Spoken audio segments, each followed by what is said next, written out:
Alrighty, we are going to start today. Welcome everyone. We are talking about cruising code zeros with Peter Grimm, Bob Mahar, and Austin Powers. You can ask questions in the chat throughout the presentation and we will answer them at the end. And for now, I will hand it over to Austin. Welcome everyone. We're here today to talk a bit about the cruising code zero, as there are a lot of questions out there about these types of sails.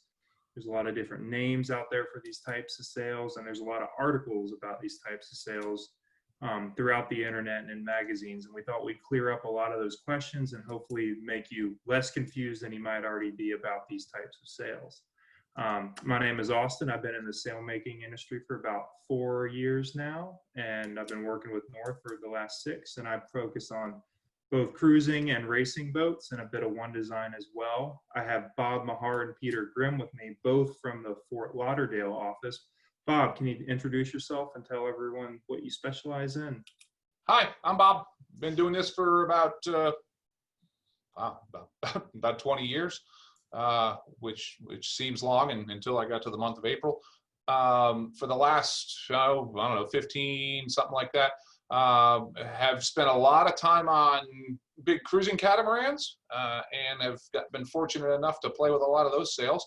But here in South Florida, we got all kinds, all sorts of boats. So it's always an adventure.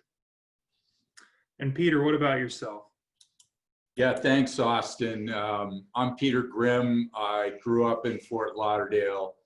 I am the senior statesman in this group. I've been doing it for about 40 years, sailed my whole life, and really have the blessing of sailing so many different kinds of cruising boats. And sure, I've done some racing, but we do things here from 6 to 200 feet, cruising boats. That's what we like. Awesome. Well, we're going to go ahead and get right into it. Here's just a quick agenda for everyone to give it some structure. We're going to go over the history, and I think Peter's got a cool story for us. The definition of a code zero, the usage and construction methods in these code zeros, and then any gear that might be associated with the use and function of these types of sails. So get right into it. Peter, I think you told us a story an hour ago that was pretty funny. About your first time, and maybe tell us the year the first time you used a code zero as well. Yeah, so in the Chicago Mackinac race, which is a 300-mile race from Chicago to Mackinac, I was sailing a 72-footer, and we were in a class with a bunch of maxi boats with real small jibs, and we were really struggling to keep up in light air. And at that point, we had built a sail called a code zero. That's what we named it. And after 3 hours of sailing, we were side by side with everybody. And so we got a little bit of a lift, fell off a few degrees, rolled out the code zero, and we were about 2 knots faster right away. We were hull down over the horizon in an hour, and we ended up winning the race by over 14 hours. And this was in 1995. Which we figured out that was the year I was born, in case anyone I've been around for about 25 years now. Probably longer than that, but it's funny that story comes up. But Bob, can you tell us a little bit about what is a code zero in terms of, obviously there's variations of the sail, but what is like a true code zero in your eyes, and how does that work? I think the best definition for cruisers is a code zero is a sail that means you don't have to turn your engine on when it's blowing 5 knots. It's light, it's bigger, it's built for reaching around. So on a day when you otherwise might not be able to make the boat go, you roll this thing out and you're going to be happy. Now, that's one definition. Technically, people had to figure out a way to categorize sails. We can make sails to be any size you want, any shape you want, and that's fine. But ultimately, when it came to racing, they needed some structure, some categories, and how to define what's a spinnaker, what's a headsail. So the simplest definition, well, the real definition of the code zero itself has to do with a dimension called the Mid-Girth. And on the screen right now, it's the red line. It's the distance from the front to the back right there in the middle of the sail. A spinnaker in the racing rules of sailing, a spinnaker is a sail where the mid-girth is equal to or greater than 75% of the foot length. Anything below that is vaguely referred to as a headsail. Now, we'll get into that later, but a Code Zero was started. Technically, the sail was a spinnaker. Now, it has evolved much since then, just like young Austin. And now there's a lot of options to choose from.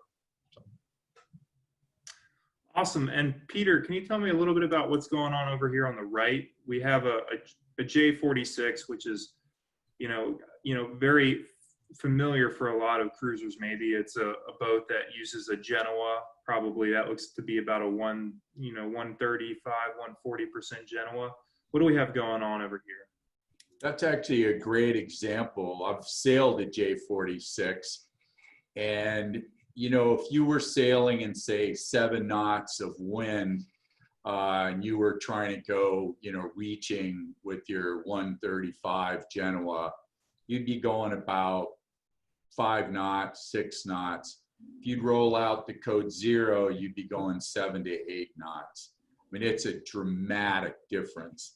And not only is it, pardon me? I would say, why is that? Is it a size thing, a shape thing? It's 2 things. Great questions.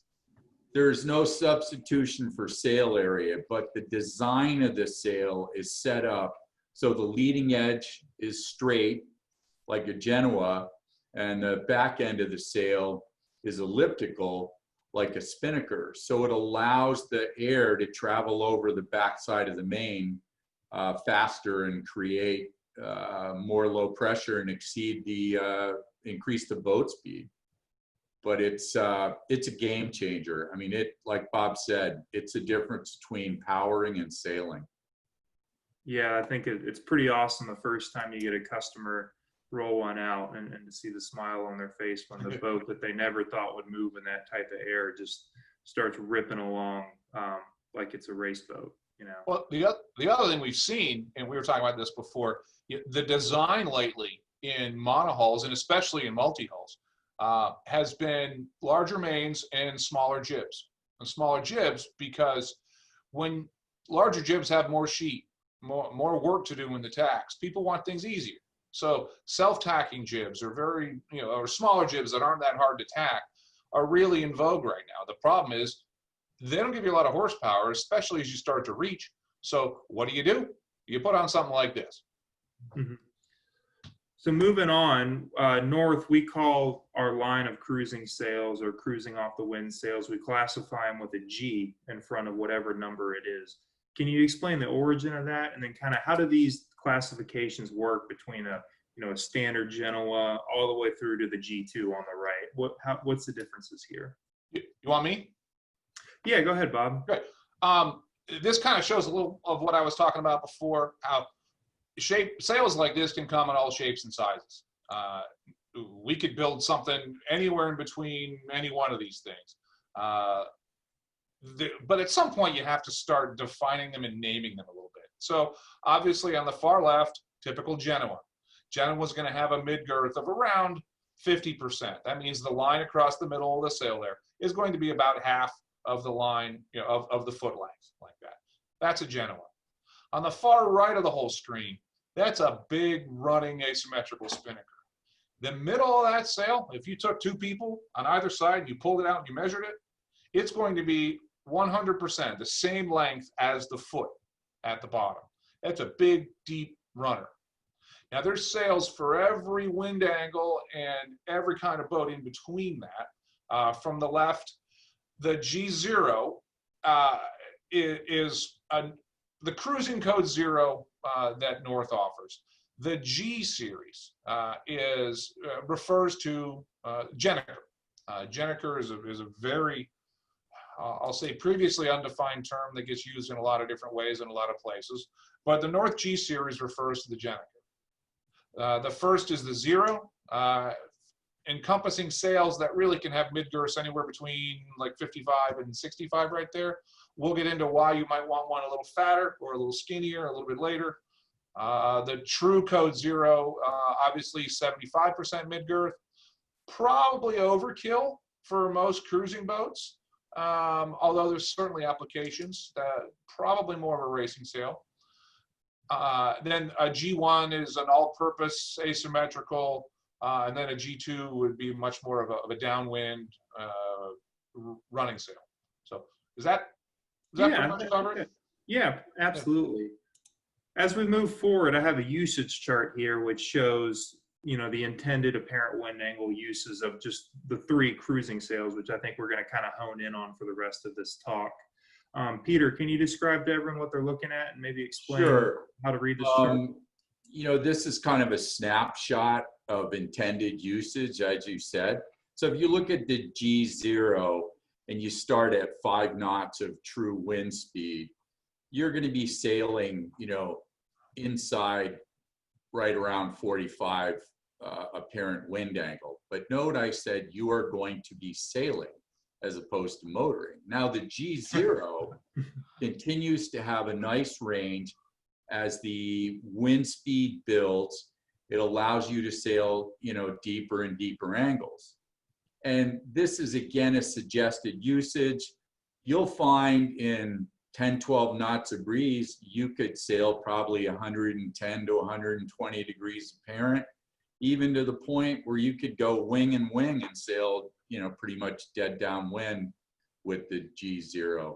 So the G1 being the all-purpose sail here and the G2 being the running sail, it kind of gives you, if you will, an overlap chart of how all those sails would fit in an inventory.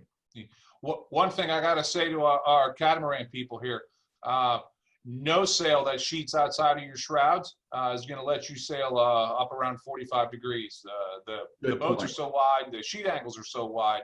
That's the limiting factor in how high you can take one of these sails like this, because it's sheeted so far outboard. Yeah, that's a really good point, Bob. And with the monohull, obviously, we're able to bring the sheet points further in. Yeah. And get a little bit closer. But on the monohull, you're also stuck because when you want to go reaching, that sheet lead is so far inboard. It's nice to have it outside on the cat. Next week, Pete and I are actually doing a webinar like this on off-wind sails for multi-hulls, where we're going to take a lot of this and then also get into the Spinnaker options. Great. Moving forward here, the G0 is kind of what we're going to hone in on now that you understand, hopefully, where it fits into the off-the-wind application chart. Within the G0, Bob mentioned a bit earlier that there's different mid-girths that we can then design a sail to fit it specifically to what maybe your boat is looking for or what you as a sailor are looking for to cover. Here's a chart of a couple of different mid-girths, and I'll let Bob go ahead and start to explain maybe why you'd want to go to either a 55, 65, or 75. Cool, thanks. Like we said, the one on the left, it's wider, it's more sail area, more reaching performance. The one on the far right, it's skinnier. So why would you want one that's smaller? Well, first, anyone who's heard the term, especially out of a catamaran, a screecher. Screecher is one of those terms that people really don't know what it means. It means something around a 55% mid-girth, a sail that is designed to go faster and it's flatter, usually with some left sag because it's getting pulled up on something. But some boats like that, you want, especially higher speed boats, you don't necessarily want that level of depth and roach. So that's a term people have heard, screecher. The parameters, though, that start to define which of these sails you want really start to include things, and I think we talk about them more later, but if you're going to be furling the sail, if you're going to leave the sail up and furled, you might want something skinnier. We'll talk about that. Different materials can support some different shapes on the edges like that. Operationally, those are really the parameters that can start to affect which of these sails you want. They're not off the shelf. It's probably the most vague sail that we can put on the boat, and one that you could use across the widest range of conditions. So it's really important that you talk with your sailmaker and let them know what you're looking to do, what your usage parameters are, and we can help narrow down what's just right for you. And Peter, going forward, just to hit on this for a second, is there a particular boat style that you might do more of code 65, say like a non-overlapping rig, or if you have a Genoa boat, which style of code 0 might you at least lean towards? You know, that's a great question. I think that on the non-overlapping boats, I tend to throw a little more sail area at it. So I'd probably be, you know, in the code 50, or excuse me, the code 65, because you're going to struggle in light air. You want to have kind of an all-purpose sail, if you will. In the boats with the Genoas, I might actually recommend a code 0, little wider sail, again, more horsepower. These boats tend to be a little heavier because they're older. So that would be kind of my recommendation. I think the code 55 is a great sail for someone who's a little more conservative and maybe wants to sail with possibly a little less sail area, and maybe his parameter is to go a little closer to the wind. But So, again, you're going to talk to your consultant and he's going to recommend what's best for you. and I have an easy way of remembering that because I take it very personally. Older, heavier, wider in the middle. Yeah, I can relate. Yeah. So then moving forward, obviously we've seen all these sails on the news. They can look anything from these really cool, you know, jet black, or some of them are holographic looking, and then some of them are plain white, some of them have colors, some of them have graphics. If I am on the market for code 0 and I'm looking to get it made out of a certain material, what are the materials I can get it made out of, and what steers you guys into selling a sail a certain way depending on whether they're cruising, racing, what latitude they're going to? How do you define what material you want to make that sail out of after we figured out how big we're going to make this sail? You want to take a shot, Pete? Sure, great question, Austin. So I was thinking, you know, there's a lot of neat boats out there. You know, giving you an example, I'm a big fan of Sabres.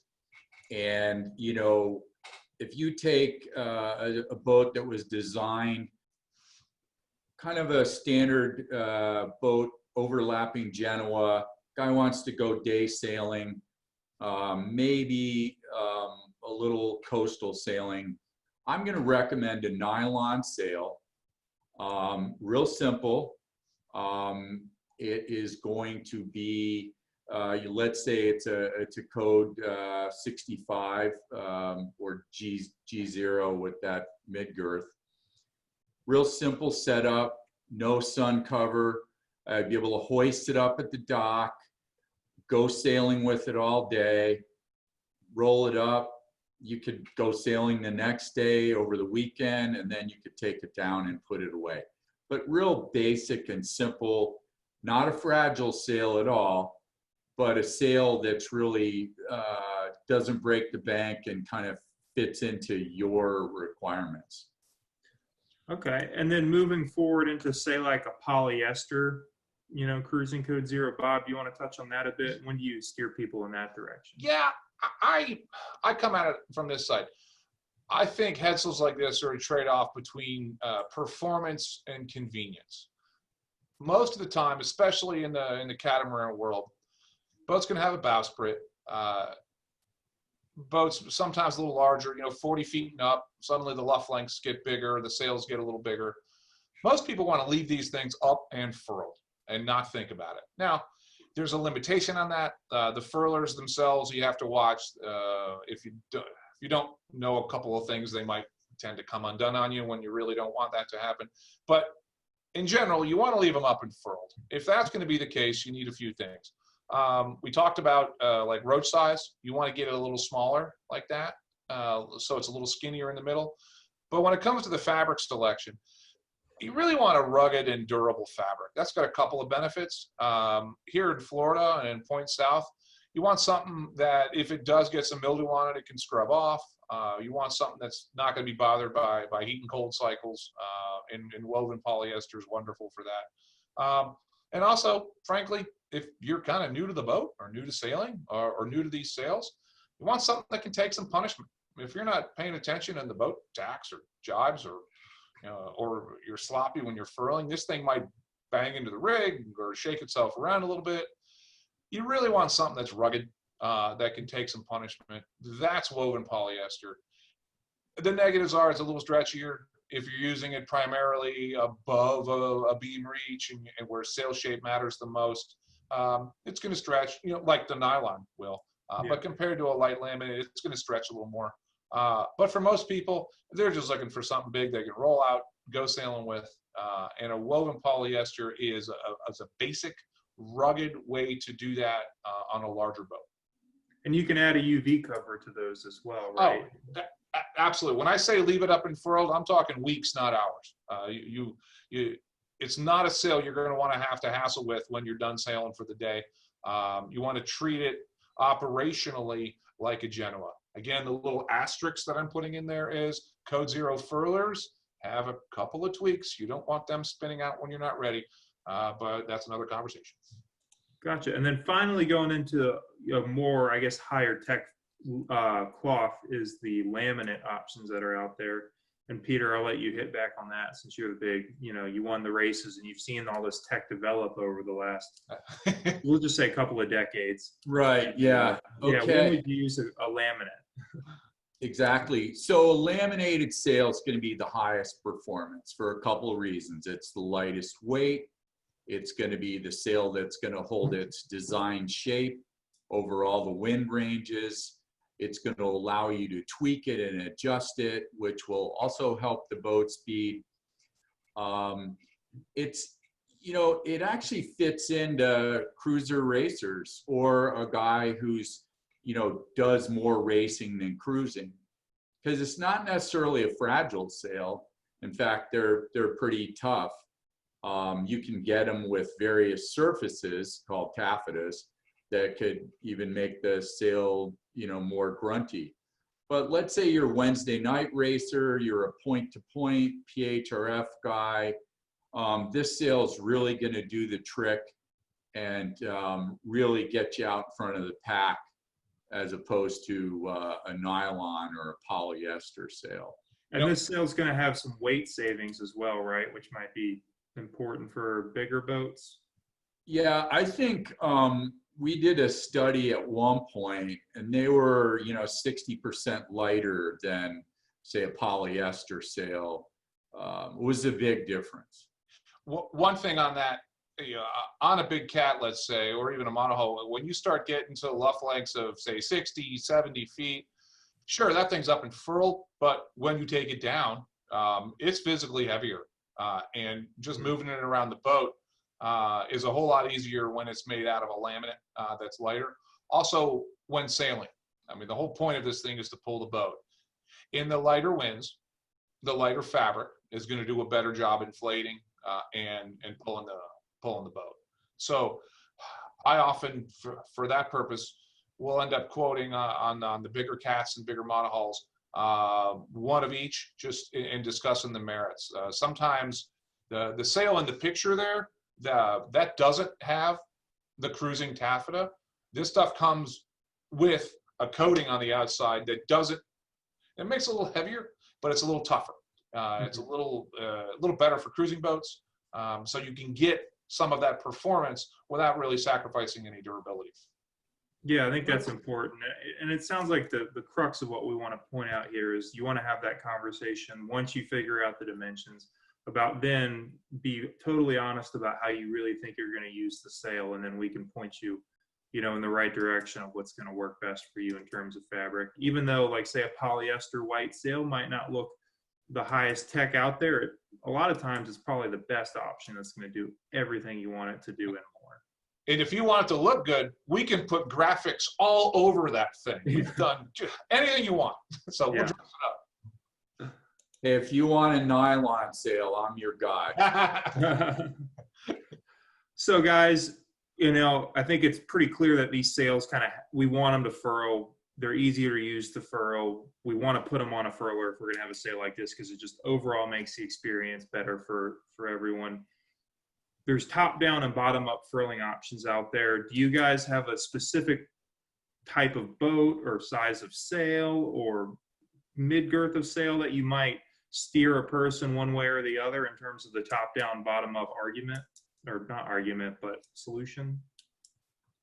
Yeah, so, a bottom up furler, like someone that has a 30 to 40 footer who's going to use our G0 with a mid-girth less than 75%. I think it's a great product. When you start turning the drum, it furls up from the bottom to the top. Now, the top-down furler has a couple of things. It starts spinning from the top and the tack follows behind. And the good thing about that is the largest section of the sail is up high and it allows that to roll up first. It also works well on larger boats where you've got a lot of sail area up high, the clew's lower. Top down really works well with bigger boats. Gotcha. Yeah, I think that's kind of always a debate when we're setting these things up for customers is whether they want to go with the top down or the bottom up route. And I thought Bob had a great point when we were putting all this together of clue height. That that's one thing I've never really factored into that decision, but it does totally make sense where if you have a lower clewed sail, the pull that the furler is getting is going to maybe need that top down to make sure that upper third to upper half of that leech makes it in properly. And let me back up for a second. The whole point of furling the sail is to douse it so that it's in a condition where it's secure and safe. What we found with some bottom-up furlers was that as the sail furls, the angle that the sheet is holding the sail, it goes forward as the clew goes forward. So that put less pressure on the leech, and it meant sometimes you can get a sloppy leech furl up top. It stays a little open or wrinkled up there. That can catch wind, and that can lead to some shaking. That can open up the furler at the bottom, shake it around. That's what I was saying. Sometimes that's one way one of those furlers can pop out. The whole furling conversation is how do you get the most secure furl? If you can do it with a bottom-up furler, most boats can.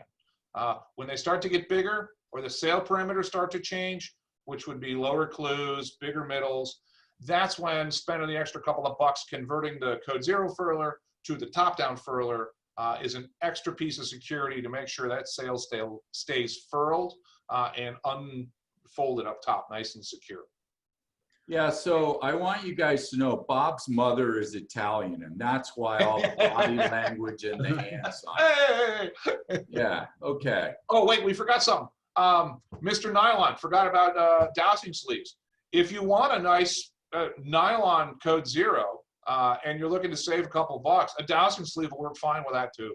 I won't on the thicker fabric, but don't be afraid of that. That makes it go away nice and easy. Yeah. So a lot of the newer boats, like described here in this photo, have bowsprit. So if in a perfect world, all of our boats, would have a Code Zero and we'd have these bowsprits already built on with, anchor rollers underneath so we can still go about cruising. But not every boat has that. Going back to that J46, I would doubt that J46, I know they don't have a bowsprit, and I would guess that there's probably not a lot of room up near the anchor to put a Code Zero. Do we have to have a bowsprit? Should we add on a bowsprit? How do we go about getting these sails to tack properly to the bow of all types of boats? I got a simple answer for that. Code Zero wants to sit in front of the forestay. The halyard wants to be above it up top, and at the bottom it wants to be in front of the forestay. So if you want to know if you have enough room for a Code Zero furler, take something about this big, a hat, your hands, whatever. Take it forward and just start thinking, where am I going to put this? If you've got room in front of your forestay, Maybe it's a boat with an extended little area. Maybe you've got an anchor roller or some place to attach it in front of the forestay that's going to give enough clearance for this furler and then be able to give you enough run where the torque rope in front of the sail is going straight to the top. Then yeah, you're fine. If you don't have a place to put it, well, then people come up with solutions to that too. Yeah, we pulled a couple photos down that some customers have put on their boats. This picture on the right is actually a Hylas 46 where there was a stainless bowsprit mounted. He had it made up by a machine shop, and it was mounted right in between the anchor rollers. And then the photo in the middle is a bowsprit kit, I guess, that, Peter, you put on from Forspar, right? Yeah, it's a modular part. You can buy the system. It's 3 parts, easily owner installed. And all you're doing there is getting the tack of the Code Zero furler in front of the pulpit. It doesn't have to be very far in front of the pulpit. And you'll also notice in this picture, the tack of the G0 is above the pulpit. So it can clear it. Also good for seeing when you're, cruising. But yeah, you don't have to have a custom-made bowsprit necessarily. Each boat's a little different. Can you go to an anchor roller, or have you done that before, either of you two? Absolutely. Yeah. In fact, many boats that I see nowadays have anchor rollers that the drum can go to just fine, and it could easily be inside the pulpit, but still ahead of the headstay. I have to say, another nice feature, the one on the right, it's so well built. When the cap comes off, it can fire an 80mm shell at anyone directly in front of you. Yeah, right out of the front. Going forward, the other question that I get from customers a lot, because they've always read that they have to have adequate halyard tension or adequate cable tension to make these sails furl. And they either read that they need a 2-to-1 halyard and a 2-to-1 or a 2-to-1 tack to get the proper amount of tension in the system. Do you guys have a preference towards either one of these ways, or is it just kind of what's easier to install on the boat at the time, or is it even necessary to have either? What's your guys' thoughts there? Great thoughts. You want to go first, Pete? Sure. I'm going to stay with this smaller boat, the 30 to 35 footer. I think you can go with a single point halyard and a single point tack, and you can get enough tension on the luff cable to have the sail furl easily. So Bob, maybe you take it from there. Just in general, more luff tension helps you sail a little higher. And also in general, more luff tension helps you furl a little bit better. Now that's been traditionally, as furling cables have gotten better and the technology of making them has gotten better. I think the emphasis on cable tension for furling is beginning to decrease.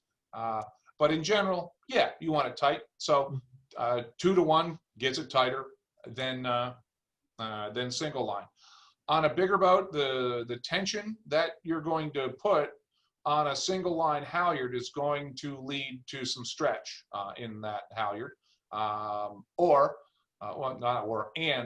it's going to load up the shiv at the top and then any turning blocks at the bottom of the mast if just one line is holding the entire load. So bigger boats usually go with a 2-to-1 halyard. Bigger boats than that sometimes go with a lock, but that's back into Pete's world. The 2-to-1 halyard gives you luff tension, but it also cuts the load in half on the running part of the halyard. It's dead-ended. You can see in the picture on the left, the bottom component of the 2-to-1 is dead-ended, and it's the top component that goes up through that little deflection block and then up the mast to go internal and down. That means the shiv at the top of the mast and the turning block at the bottom are only carrying half the load of that sail. I think that's why the spar makers and the riggers use them the most. Us sail makers just want to make sure we get a tight luff. Yeah, I think it's kind of a dealer's choice there, and I guess this is where we differ, and everyone has a different opinions. I personally like the 2-to-1 tack. just because I think, one, they're easier to rig up, and two, at night, it's, if you're hoisting a sail, it's easier to hook a 2-to-1 tack in and maybe deal with a 2-to-1 halyard, but I think it's all personal preference Cool. and what you want to do there. Is there any other gear that we need to mention for this? I think one question that I always get, along with kind of going back to your halyard discussion, is if I have a masthead Genoa going all the way to the top of the mast, and I only have maybe a little bit of mast crane to work with on the forward side, can I still fit a code 0 in with that masthead Genoa? Absolutely. So when we design the sail and set up the cable length, we're going to set it up so the head swivel of the G0 sits above the Genoa head swivel. So it'll have enough clearance to furl and unfurl without any hesitation. Actually works quite well. Cool. Awesome. Well, I think that's all the material that we pre-prepared. Are there any questions out in the audience that you want to go ahead and fire away at these guys? Because they're a wealth of knowledge. Especially. All right, we have a couple of questions, actually. So Derek Lane is asking, would you recommend a code 0 to replace a Spinnaker for a weekend cruiser? My first answer would be, how often do you use your Spinnaker? And if you don't use it a lot, why? If it's because it's a pain, I got to dig it out and I got to pull it up and my wife gets a little scared, or it's hard to douse when it gets windy, then yes, a code 0 is going to be better for all those things. When it's time to go away, when the breeze is up, you pull the line, it goes away. Then it's a snake, you can lower it to the deck. It's more convenient to use. Like I said before, it's a trade-off between convenience and power. You can't really sail it as deep. It's not as big, it's not as powerful, but a sail that lives in the bag down in the bunk is not doing anything for your boat. So, yeah. Yeah, that's a good point. All right, and our second question we have is from Ian. I think this one's probably for you, Peter. Ideally, how far in front of the pulpit would the sprit extend? Okay, that's a great point. All I do is I take like basically a batten and I stick the batten out as far as it needs to go to be in front of the pulpit when the cable would go by the pulpit. So typically all I do is make it so the cable would be in front of the pulpit 6 to 8 inches. In most boats, the bowsprit is somewhere between 30 and 40 inches long. That's great. This is all those are all the questions we have. You can get in touch with these guys with their emails on the screen here. And this presentation will be on our YouTube page afterwards. Oh, we have one last one. Joe is asking, any quick overview on sail trim / handling? The quick overview for sail trim is, when in doubt, let it out. Mm-hmm. Is that quick? One thing that I like to bring up that I think is really great about code 0s, because they're on a cable. If you got a big wind shift, the sail won't collapse and refill. It will just luff a little bit, and that's really nice because the boat isn't bouncing around a lot. You're not having to pay attention to trim it as much. It's not as trim sensitive. And if a big breeze comes up, you can roll it up and put it away, where the sail with the dowsing sleeve, you'd have to go up on the foredeck and pull it down. So yeah, I think that's a big plus there as well. Yeah, I think the only thing I would add to that maybe is, if you are doing a fair bit of racing, say 50-50, let your sailmaker know, and he might have you set it up with a twing, which will give you a little better trim through the whole range. And what I mean by twing is just the simple block and tackle that sits ahead of the sheet point that allows you to change the sheeting angle just a bit. So if you are, that's only if you're going to be doing at least half your time racing. It is something you might want to adjust that with. But if you're cruising, I think it's one of those things you might just want to leave it keep Well, it simple. I'd go one step further than that. Definitely leave it simple. But then when you read a little more and want a little better sail trim when you're cruising, the type of thing Austin's talking about is a $25 friction ring with a little piece of Dyneema tied around to it that goes to your mid-deck cleat. Boom. It's a $30 toy that maybe increases your sail performance when you're reaching deeper by 5%, 7%. If you want, download a YouTube video and learn how to splice that Dyneema onto that ring too, and you'll be a hero. And what does that 5% mean, Bob? We talked about this last year. Yes, we did. Yeah. What is that? That was an 5%? upwind thing where the angles help too. But no, it's always good. I think it's less of a performance thing and less of a speed thing, and just more of the satisfaction that you're getting the most out of the boat, and you're just doing well. She's doing everything she can, and you're loving it. That feeling of just enjoying the boat go through the water and not feeling stuck, that's peaceful. And not having to flip the motor on, right? Amen. Yeah. All right, our very last question is from Martin. Is it practical to sail a Code 65 wing on wing? And if yes, what size pole? I could answer this one just because my father, he has a Code 0, and he sent me a picture from this winter of him going wing on wing with his 135 Genoa out one way, and I believe he has a Code 61 is what the G0 ended up being. That's what you get when both. you have a son who's in sailmaking. You get a 61. Yeah, you get the extra treatment. But yeah, the answer is yes, you can, and it's been done, and he loved it. It worked great for him. So is his pole a certain length, a little longer than the Fort Triangle? What did you do there? The way he rigged it is, and he has in-mast furling. He is on that Hylas, so he would furl his main in, and then he would sheet the Genoa off the end of the boom, kind of put his boom out and pull it out with the end of his boom one way, and then use the standard whisker pole, which he could then extend to get the proper foot tension with the Code 0. That's a great strategy. I didn't think about the boom, but that's really good. Mm-hmm. Alrighty, thank you everyone for attending. And again, if you have questions, then feel free to reach out to these guys after this. Alrighty. Cool. Thanks. Thank you, everyone.